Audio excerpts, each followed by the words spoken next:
Welcome to Hope for Our Times with our Tuesday Live. And let me tell you, we have a very good program for you today. We are going to actually be discussing Obama and whether or not Obama is behind all of these things that are taking place. We see all kinds of things going on with the U.S. My personal opinion is not favorable about the U.S. involvement. It seems to me the U.S. is actually tying the hands of Israel. But we're going to get into this with our guest in just a minute, along with, I'm going to ask him this. This article came up. Will Israel use nuclear weapons against Iran and Hezbollah? So many different things going on, but I really we're going to start here in just a minute with the Obama factor with my guest who knows an awful lot about Obama. So my guest today is Bill Koenig. And Bill, he began his business career in 1978 with Coldwell Banker Commercial, a major international real estate company. And in 1984, he began his own brokerage and investment company. In a career change in the summer of 1996, he began publishing Koenig's Watch, a weekly summary of important Middle East news from Dallas. His news service, which now includes Koenig World Watch Daily, includes constantly updated stories from a large variety of news sources, which includes subscribers from all around the globe. And in January of 2001, he moved the news service to the Washington, D.C. area and became a White House correspondent. So he has a lot of information on Washington. He served at the White House from 2001 to 2021. Hence, I want to ask him and get into some conversation about Obama, which he also wrote a book about.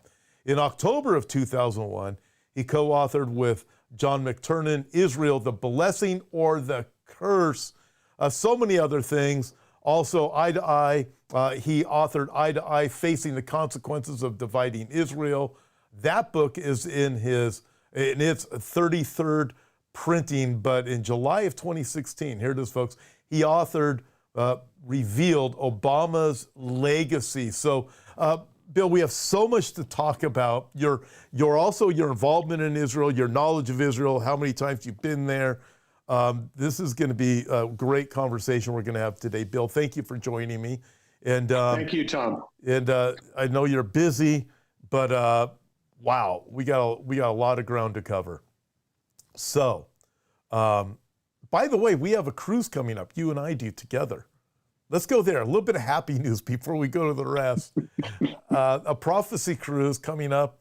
It's going to be in June of 2024. It's going to be Alex Newman, who you know, Jeff Kinley. You know all these, David Reagan. And then, of course, you are going to be joining us, Bill. I'm really excited about that because we can have a really good time, escape some of what's going on in this world, but at the same time, get focused on the Lord and deal with just great subjects, and but still have a great time. Looking forward to that time with you. Me too, Tom. That'll be a blast.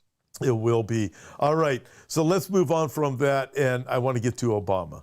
So right out of the gate, is Obama behind what we see going on? I'd like your opinion. I'll throw out my concerns and the things I see, but you've written about him, and let's roll. Well, you know, when he was in office, second term, he was very favorable toward a Iran nuclear deal. But what's so interesting, Tom, right before the election in 2012, he told Netanyahu was about ready to get the Israeli Defense Force in the sky, the nuclear subs in the Persian Gulf to get after it. And Obama caught wind of it. They were ready to turn on the jets. And Obama said, look, if you back off now, I promise you to put pressure on Iran if he gets reelected. And he did. But instead, he went after this Iran nuclear deal that was passed. It was never created as a treaty, which the United States government requires a 2/3 vote in the House and the Senate in order to approve a treaty. He went ahead and put the Iran nuclear deal in place. And this obviously concerned a lot of the Sunni countries. 80% of Islam is Sunni Islam, and 20% is Shiite Islam, which comes out of Iran, and then the Sunnis, you know, headquartered out of Saudi Arabia. So a lot of the Sunnis have been really worried, especially Saudi Arabia, about the future of a nuclear Iran.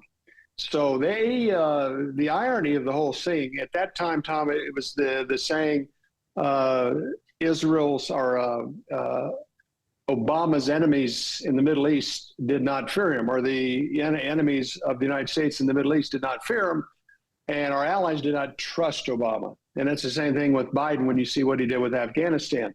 So probably the best news of the Iran nuclear deal, it forced these Arab countries to look to Israel for help with intelligence and defense.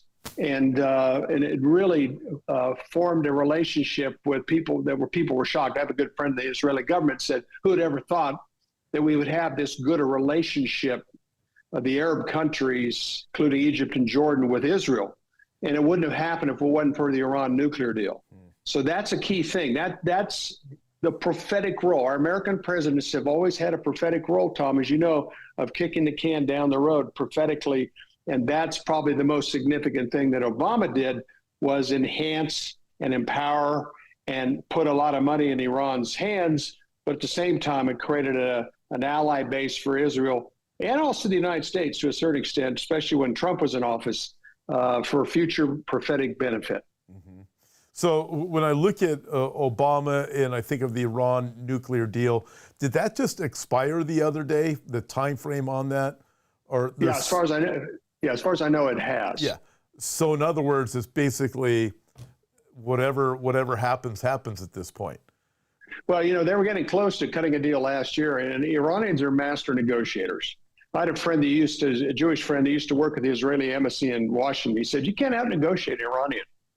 They agree to a deal, they don't fulfill it, and they go back to the negotiating table and agree to a new deal with a lot less teeth in it and a lot less severity.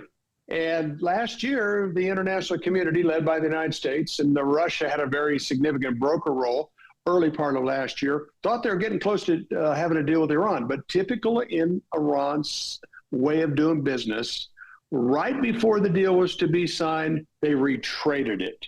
This is an Iran tactic that they've used for years. They get everybody close to a deal, and then they retrade the deal or don't agree to the deal. And so consequently, no deal was made. And, with what's happened, unfortunately, during this process, Iran has gotten much closer to a nuclear bomb. They're about 85% enrichment right now. Some people believe they already have a nuclear bomb. And that's obviously a concern to Israel. So with all that said, we've got Obama 2.0 in the White House right now with Joe Biden.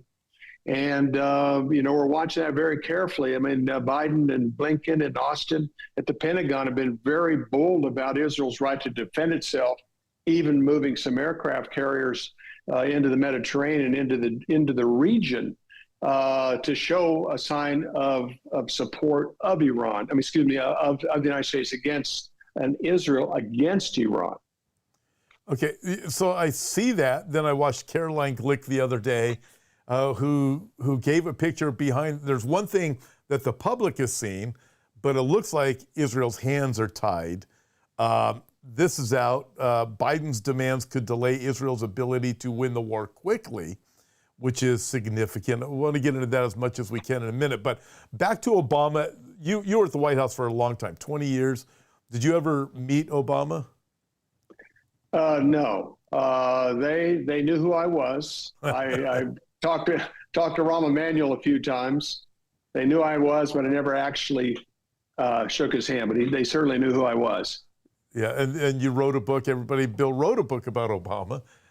Revealed Obama's legacy in 2016. Yeah. There you go. So I look at this, and then you mentioned Obama 2.0. I would agree, if not the Biden presidency or whatever you want to call it. But I have a hard time believing that Biden is actually in control of anything. And there's got to be somebody else pulling the strings. Pretty much everybody that's paid attention to anything has seen the video repeatedly with Obama being asked if he could run for another term, if he would like to do that, if it were possible. And he said, I'd rather be the guy who whispers in the earpiece and tells the person what to do, the president. So when you see those things, you see what's happening now, I can't imagine Biden has any cognitive ability to be able to make any decision about all these things that are going on. So when I look at it, who do you think is, I mean, what's going on behind the scenes? What is this? What's Blinken doing? You know, and Blinken's Jewish also, you know, and you look at these things and go, it is very sketchy. It still seems very anti-Israel to me, no matter what the rhetoric is we're hearing.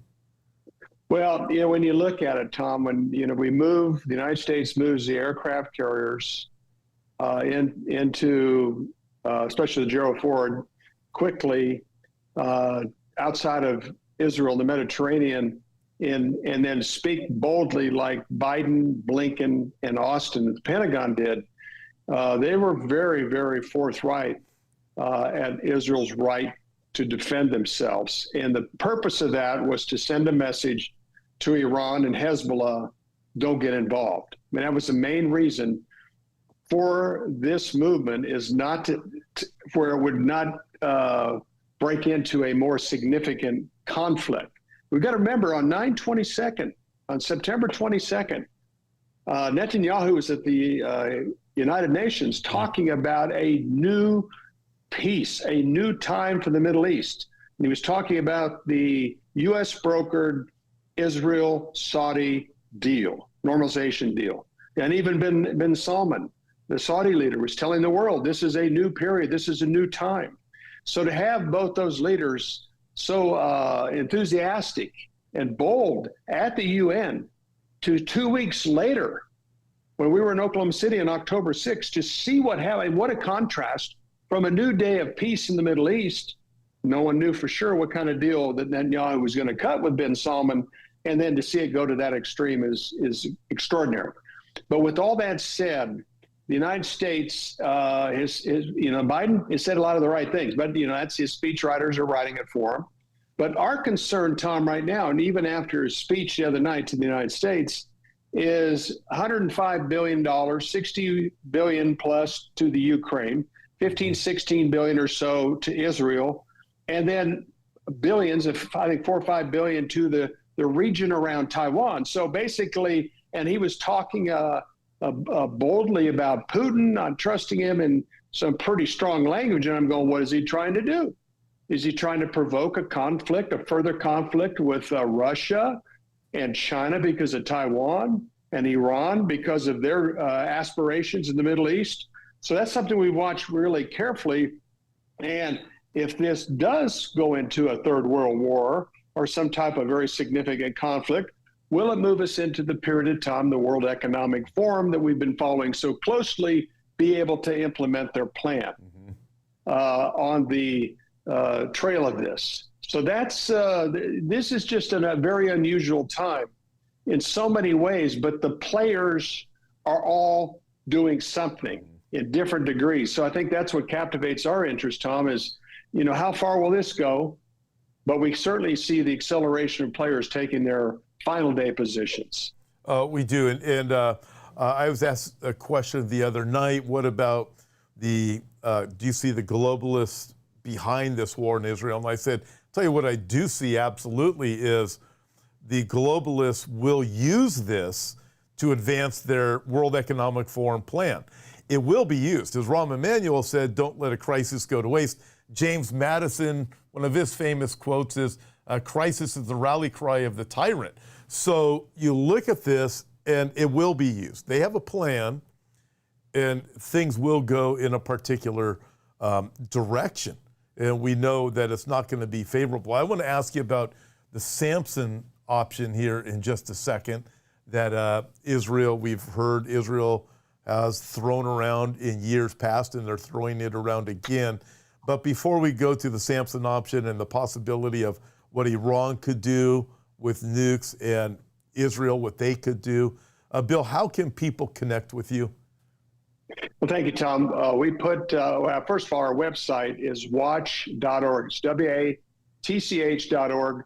And we also put out a weekly news report on Fridays. It's about 18 to 20 pages with commentary and the top 10 articles of the week. It's kind of a weekly summary of world news that's biblically relevant. That's subscription-based, and we also have a free email alert option as well at our website, watch.org. Great, thank you very much. And all those ways to get a hold of Bill that are available also in the description as you look at the channel. By the way, I want to ask you, please like and subscribe, and also share this video with your friends. As I've mentioned many times, it's the only way that we can really get the truth out there. And it's a way that you can also partner with us at Hope for Our Times just by doing those free things, like, subscribe, and share to get the word out. Bill, when you talked about Iran, 85% enrichment. Some are saying they've already got a nuclear weapon ready to go. I had David Towle on the other day. He's going to be joining me tomorrow on the app exclusive, everybody. Make sure you join us live. But he said, one of the fears with Iran also is chemical weapons being supplied to whether it be some of the groups in Syria or Hezbollah coming from Lebanon. And so you have both of these huge concerns: Iran, a nuke, chemical weapons, being able to reach Tel Aviv, something like that. There's the Samson option. There's really a lot we can talk about. But so before we go into any of those, can you describe, to the best of your understanding, what the Samson option is? Well, I think it's the overwhelming use of force. There was something that came out in 2012 about the time Obama talked to Netanyahu. I don't know all the details, but it was the use of hydrogen bombs, localized EMPs, electronic or EMP, magnetic pulse, the new use of nuclear subs. Israel has nuclear subs in the Persian Gulf. And also at the time of 2012, Israel did not have the 20 to 25 stealth F-35 bombers that they do today. So, and also Israel knows, Tom, of the 150,000 rockets on their border, and also the fact that Iran has deployed 15,000 missiles also in southern Lebanon and Syria, as well as Yemen and Iraq. So I don't know all the details, but I know the plan that I saw in 2012 that a lot of people didn't see was just absolutely incredible. So I don't have all the details of the Samson response, but I think it'd probably be something similar to what I just explained. Something pretty unbelievable. From what I understand is basically this approach: if it looks like we're going to die, we're going to take out everybody that we can with us. We're not just going to let the enemy just roll over us. So, I mean, you start thinking the threat of those things from the enemy, and then what Israel has in ability to respond. If you do this, this is what's going to happen. And that seems to be what is being played out there that has Iran a little bit at bay. They announced the other day that if Hezbollah attacks from the north, Lebanon will basically, they said, will be obliterated. So it's that type of thinking. And, we're looking at the ground war, and it looks like the U.S. is tying the hands of Israel. We have the civilian problem. Israel doesn't want to kill civilians, no matter what the media says. Israel's not the one killing civilians. Hamas is killing civilians. So Israel's in a very, very difficult place right now, with the threat of everything escalating to much greater than it already is. Absolutely, Tom. When you think about it, the international community is going to do everything they can, I think, at this point, to stop Israel from going in. Israel's military is ready, but they're being held back. They say there's some logistical issues that they have to work out, but that's what the international community is going to try to do, because what's happening on secular leftist media throughout the world is the devastation of these buildings in Gaza, which is very sad for the Palestinian people. At the same time, Hamas, they're committed to uprooting Hamas and eliminating the Hamas problem. There's a tremendous amount of tunnels within Gaza. So I would imagine the Hamas soldiers are preparing for Israel's coming into the region and area to the extent that Israel could be in the more they wait, if in fact they are going in, the more precarious and dangerous to them. And it's something I think I've shared in your program before, Tom. There was an Israeli general who was briefed by a friend of ours a few years ago, and he said, our next conflict with Hezbollah, there will be areas of southern Lebanon and Syria, southern Syria, that will be uninhabitable for 10 years. Because this is how serious. I mean, the rockets do not have the guidance system that the missiles do. So Israel's going to have to do something that's significant. And we were briefed there in 2019 at the Christian Media Summit, and they haven't layered. They know what's there. They know where the rockets and missiles are. They know where they're being deployed. At the same time, they know this won't be 2006 because Bush at the time and Condoleezza Rice were very supportive of Israel. Then the international community started to come against that support, and then basically we went to the end of the 2006 war. We moved in United Nations peacekeepers, and since then there's been 150,000 rockets deployed. So we're at a critical stage right now where something must be done, and I don't know if we're there yet. Iran's strategic, patient, and they got a plan. So the question is this the time? Are they just toying with the United States and toying with Israel to watch how they respond? Yeah, I tell you, I look at it, if Israel doesn't deal with this problem now, they're going to have to deal with it again in the future. It'll be worse. And I totally see how their hands being tied, not being able to go into Gaza the way they needed to the first day when they were going. It's just going to, Hamas is going to be that much more prepared, booby trapping things and everything. And by the way, everybody, I want to thank you guys just for your support, and especially thinking of this right now, because we have a ministry that we're working with that's working with Israel. It's called Gihon Springs. You can check it out in the link. And Gihon Springs, listen, it's a messianic ministry. So it's a ministry of Jews who have come to faith in the Lord Jesus Christ, but they're doing all kinds of things right now.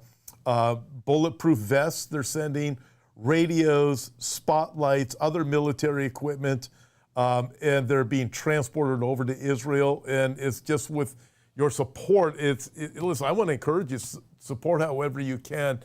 You know, sometimes Christians are really good saying, I'll jump in and help however I can, and then get the opportunity and we don't do it. But I want to encourage you to.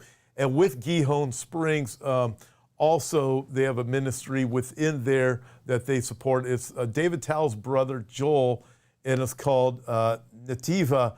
And Joel has been raising up, ministering to young men and young women going into the IDF for 20 years that are Messianic Jews. Being a Jewish believer at 18, getting ready to go into the military is not easy. 20 years he's been ministering to them. And now after 20 years, he has men and women that have been trained in their Messianic beliefs that Jesus is the Messiah. They've all been called and they're all back in the military. Listen, they're taking Jesus to the other soldiers that are there. So pray for them, because I believe they're sharing their faith.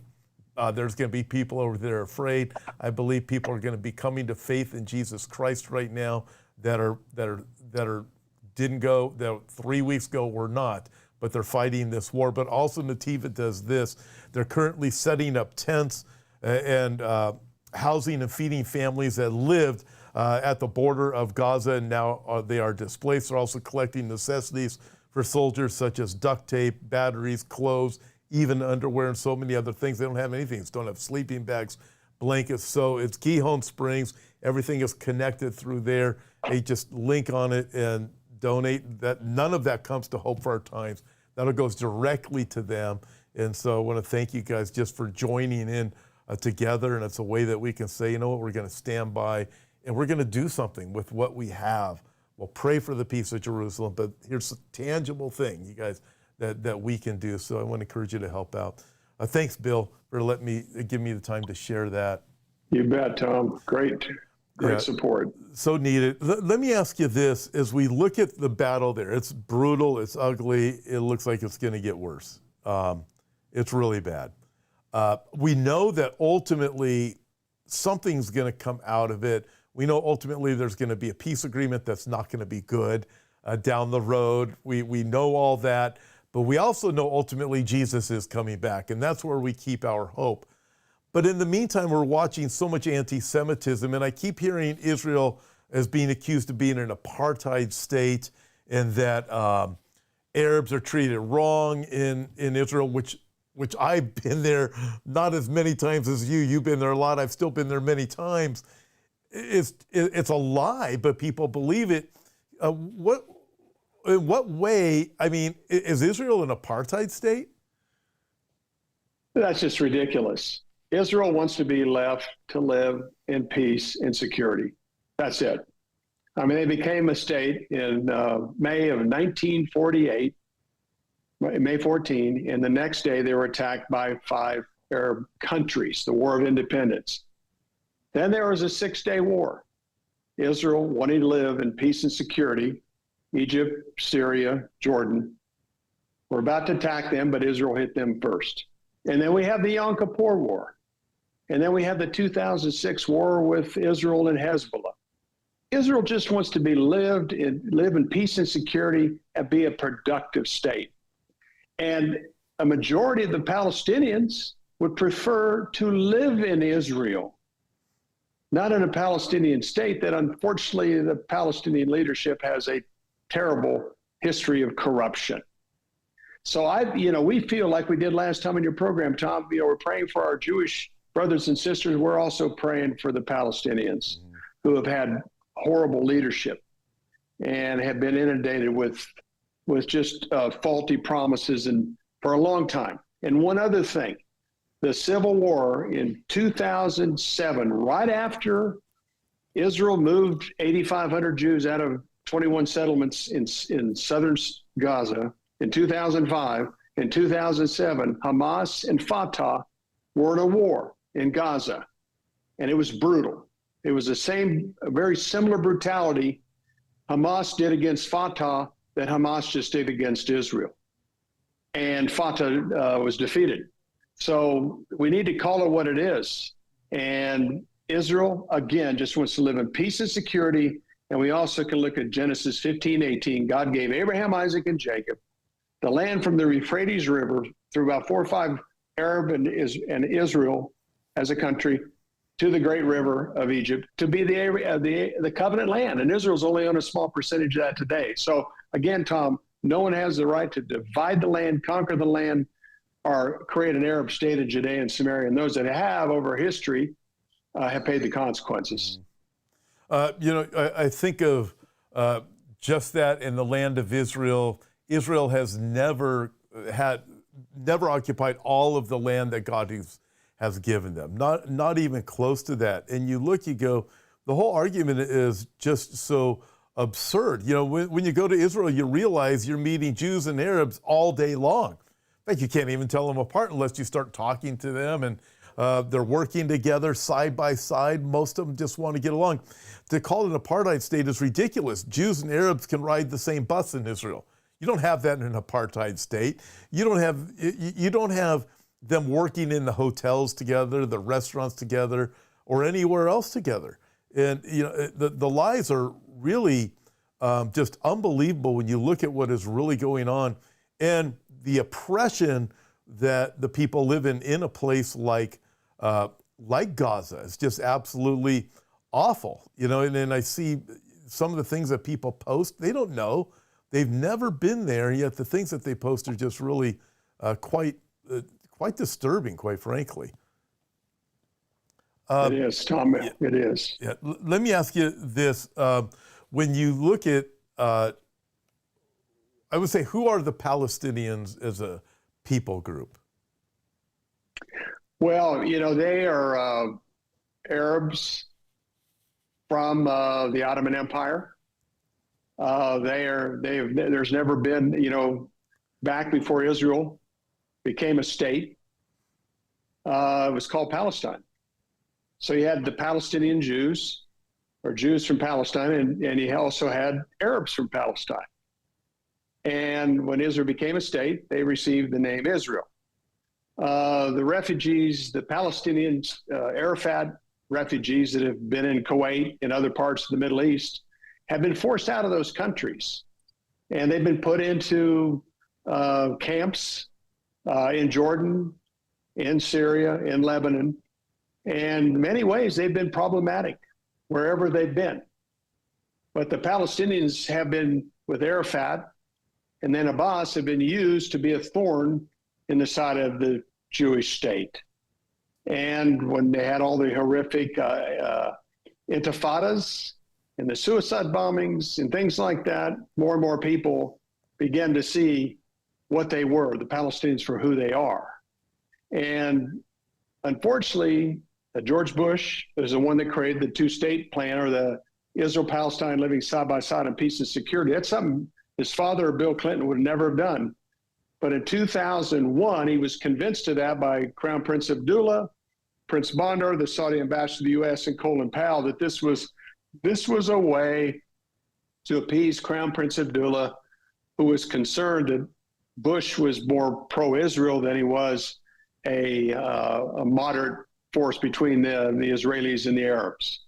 And so consequently, they worked on a two-state plan that was completed on 9/10/2001. And then the next day we had 9/11. So that's the history, Tom. And once again, most of the Palestinians would prefer to live in Israel. Indeed, they would. And I want to ask you this also. You mentioned two-state plan. So you've written about this a lot, and the ramifications of attempting to make a two-state solution or be the one to broker peace in Israel, and some of the effects of it. Joel, in the book of Joel, God says, "I will judge the nation that seeks to divide my land." Now, God calls it his land. You know, we forget that.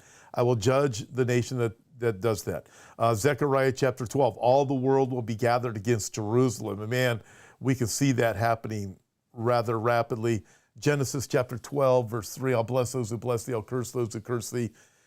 You mentioned Netanyahu and Mohammed bin Salman, MBS, at the UN meeting. All of a sudden they were peace buddies, and then this happens. You know, Netanyahu was inferring something greater is happening to Israel than that's ever happened before. I mean, when I was listening to him talk, it was this, if this is the peace to end all peace agreements, and here we are. So you've documented some things. Will you just walk through with people some of the things that you can think of from your memory, what was said and then what happened?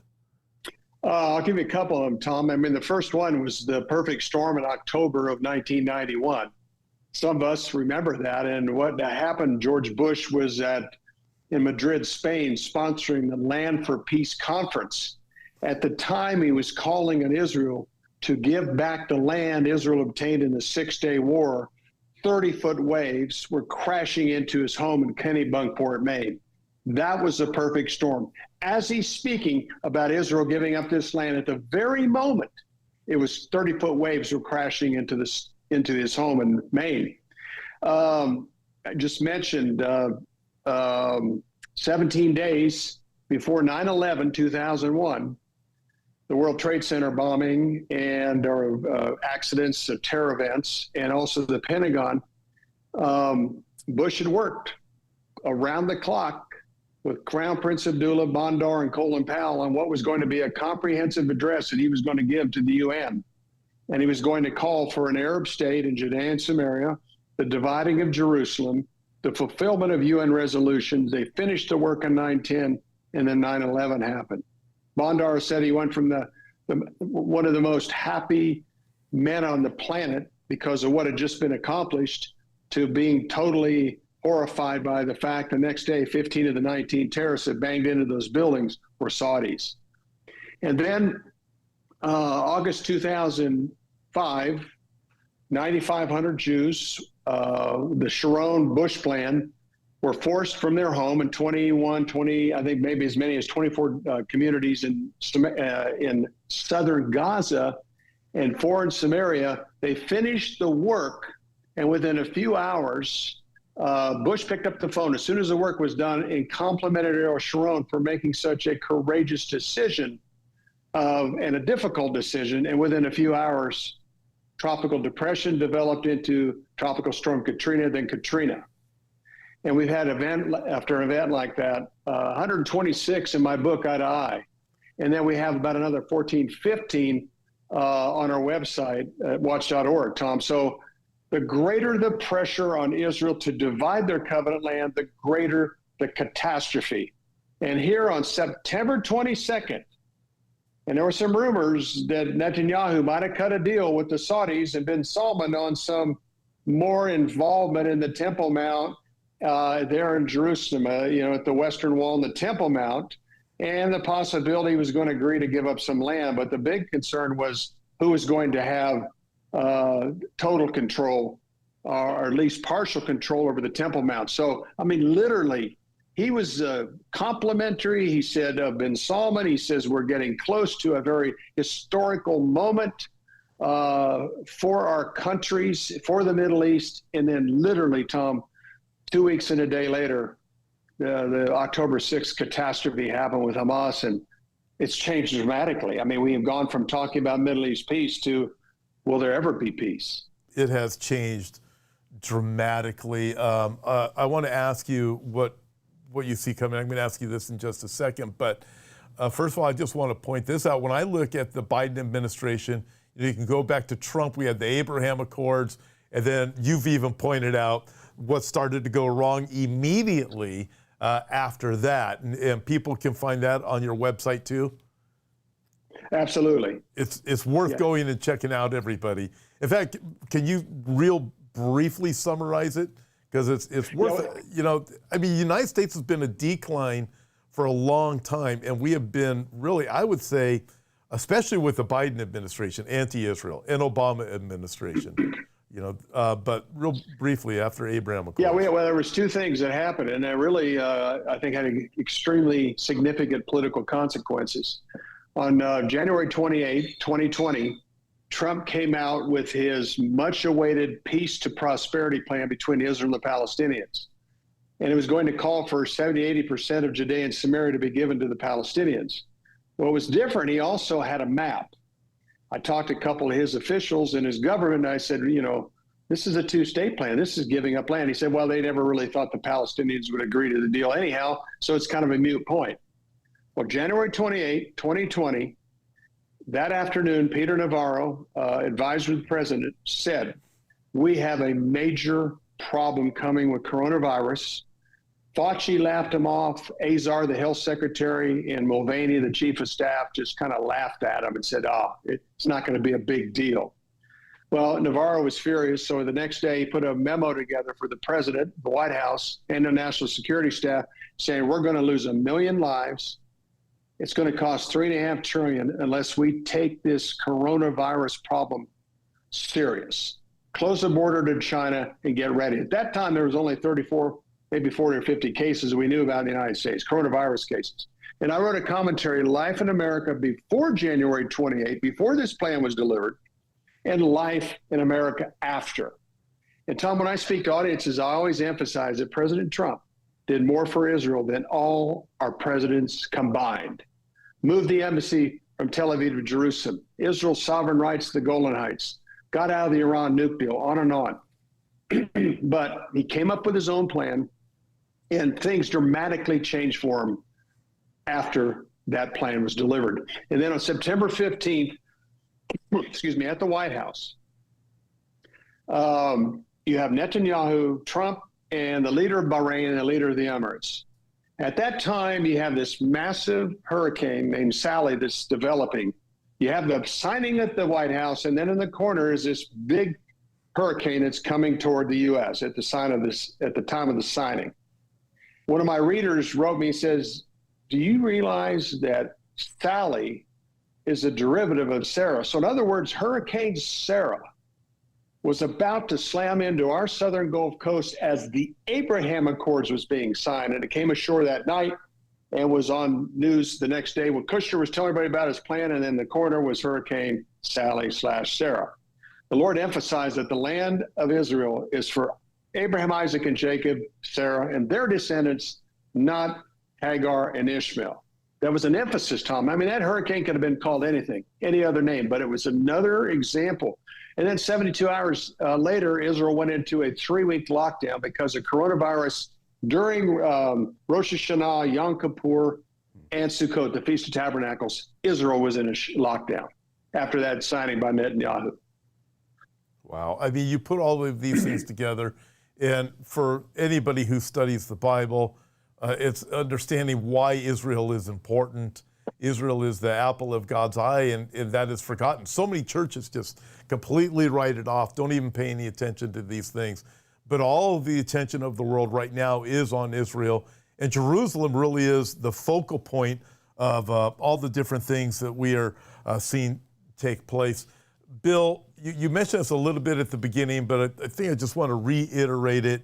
How do you see that October 7th, the attack on Israel, changed the dynamic in the Middle East? You know, we talked about Mohammed bin Salman, the UN speech, Netanyahu, but it has changed, and it looks like it's a change that's forever in a sense. It is, Tom. I think we're all pretty much shocked at what happened on October 7th. When you think about just how heinous, brutal that the attack on innocent Israelis in their homes,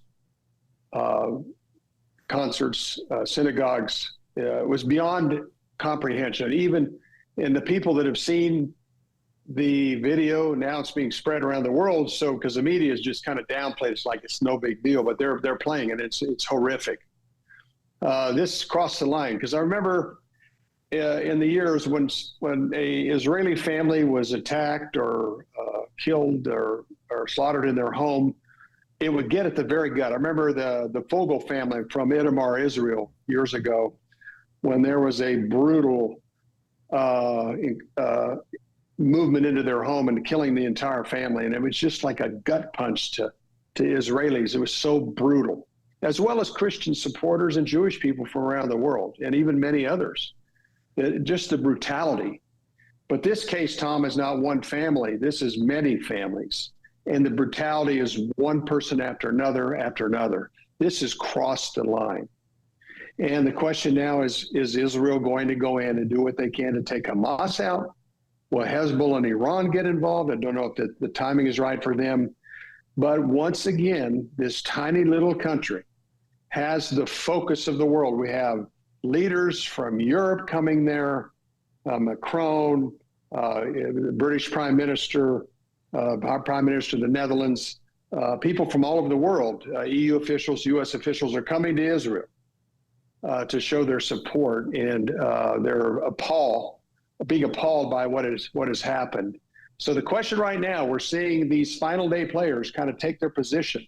We don't know what's going to happen today, tomorrow, or the weeks and months ahead, but the final day players that are biblically significant all are involved, speaking publicly, whether it's Putin of Russia, whether it's Xi of China, whether it's EU officials, UN officials, Arab officials, United States officials.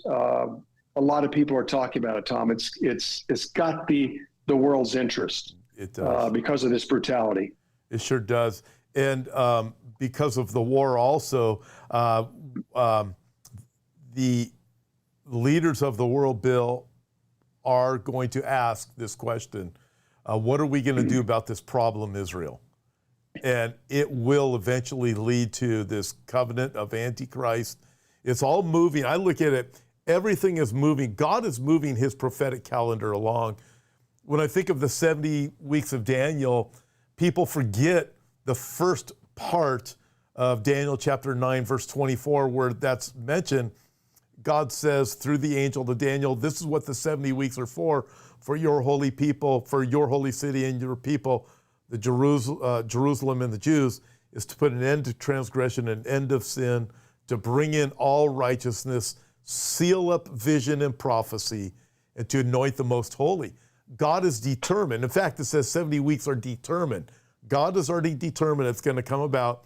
He tells us, and so that's what we are watching. And these global leaders are going to say, what are we going to do about Jerusalem? And the leaders of the world are going to come against her and say, okay, this is what we're going to do. and there will be a covenant that will come eventually. I think there's some other things that could happen in the immediate horizon, but eventually it's going to lead to that. That's exactly right, Tom. As a matter of fact, the last couple of days, the international leaders that have come to Israel to see this and the potential, what had happened by Hamas and the threats of Hezbollah and Iran, as well as the possibility of a ground movement into Gaza, they're starting to say two states. The only solution is two states. And here we go.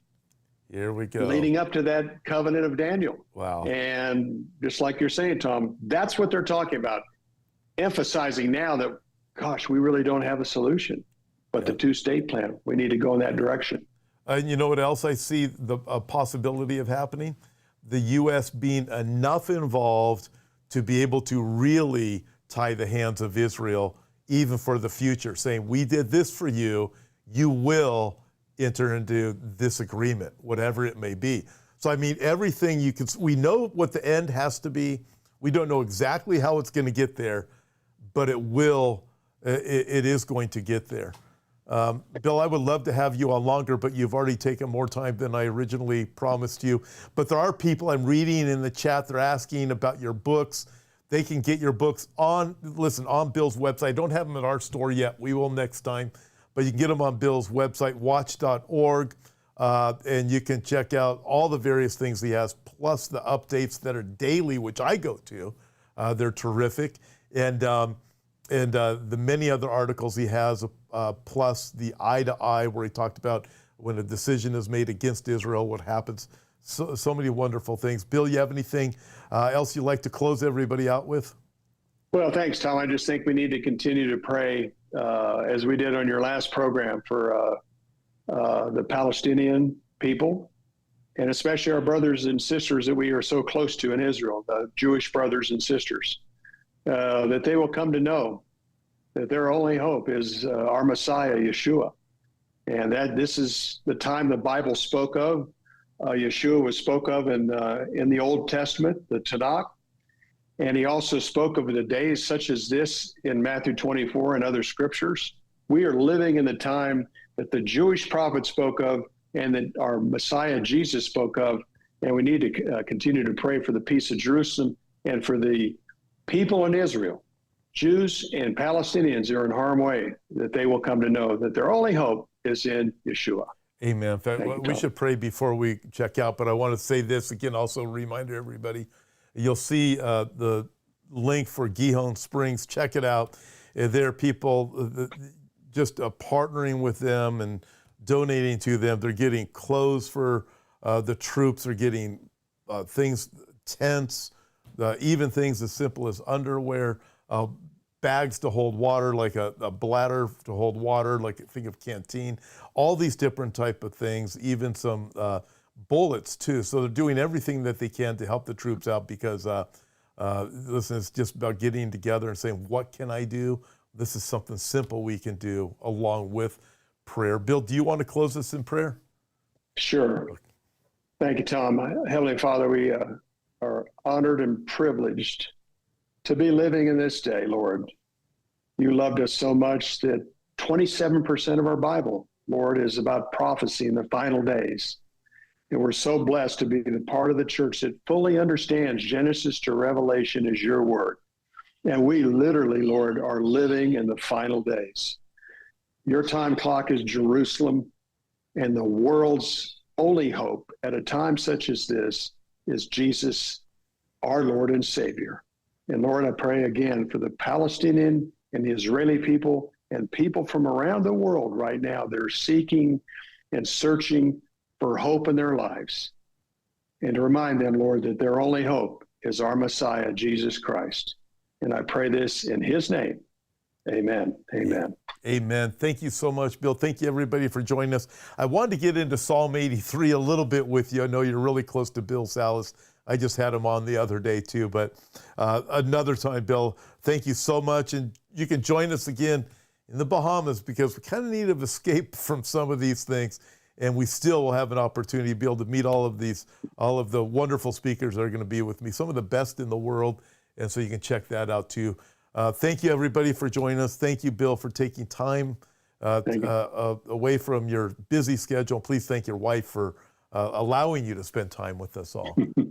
Thank you, Tom. God bless you, everybody. So tomorrow, David Tell will be joining me live on the app. So join me live on the app tomorrow. It's going to be great with David Tell. This will be exclusive only. See you tomorrow.